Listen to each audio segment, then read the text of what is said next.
Thanks for joining us tonight. I'm Roland Barris. Here are your top headlines.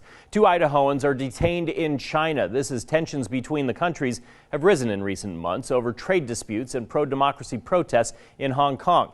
Jacob Harlan, the founder, and the director, Alyssa Peterson, who is also a student at BYU, Idaho, were both detained in eastern China in late September, accused of illegally ushering people across the borders. Now, the charge of the organization of organizing others to illegally cross the border, it carries a maximum or minimum sentence of 2 years with punishment as severe as life imprisonment under certain circumstances. China held a news conference this morning, and they say they are being lawfully detained. The pair of GoFundMes has been set up to help finance the effort to try and bring them both home. Boise police say they are investigating a suspicious death after a body was found in Ann Morrison Park this morning. They say they do not believe it's connected to a report of a shot fired that we told you about yesterday. The deceased has not been publicly identified. If you have any information, please call dispatch at the number on your screen.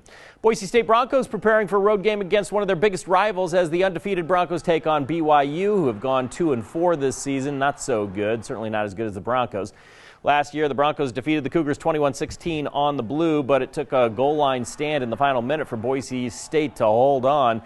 That's how many of the games in this rivalry have gone over the past few years, including the 2016 game when David Moa blocked a field goal to secure another last-second victory. I mean, there's been some games that have come down to plays like that, and whatever it takes, if that's what it comes down to, then we got to find a way to make those type of plays. Sure. And I mean, me personally, I have a lot of hard feelings towards Boise State, and that's been ever since I was a little kid. When they beat Oklahoma in the Fiesta Bowl on those little trick plays, and my uncle CJ Ayu was playing for Oklahoma, and so ever since then, I've kind of had hard feelings for Boise State.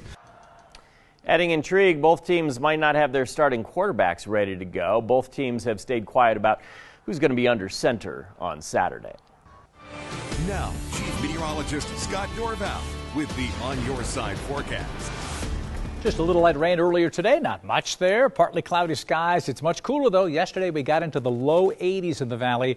We're only sitting at 57, and cool air is coming in as the temperature normally rises in the afternoon. So those are offsetting, and not much is happening. It's staying in the 50s. It's not so bad out there, but there are some isolated showers that are popping up again. You see them here to the north and west. North of Caldwell, you see a shower. Also north of the Homedale area. And these showers will continue to track on off to the east here as we go through the rest of the evening. Expect some isolated showers pushing on through over the next couple of hours specifically. Otherwise, generally dry. You see dry weather to the west here.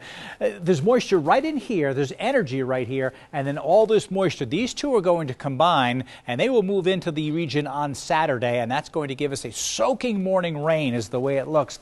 It may end up being off and on rain, but it really looks like a steady, prolonged period of rain from 6 a.m. to 11 a.m., and then a chance for more showers in the afternoon and cold. While it's raining, temperatures may only be in the mid-40s, maybe 43 or 44. This is what it looks like to about 1:20 in the afternoon, about 1/1500ths of an inch in Boise. But I think as more rain comes in, we could end up with about 1/3 of an inch of rain in the Treasure Valley. So that's soaking rain. An 80% chance of rain likely, 80% chance on Saturday. But notice how it will be dry tomorrow. High temperature hits 53 Saturday. But while it's raining in the morning, temperatures will just hover around this 43, 44, just not rise at all until the rain lets up, which could be later in the day. And then still chilly on Sunday at 50. May warm to the warmest day on Tuesday at 63.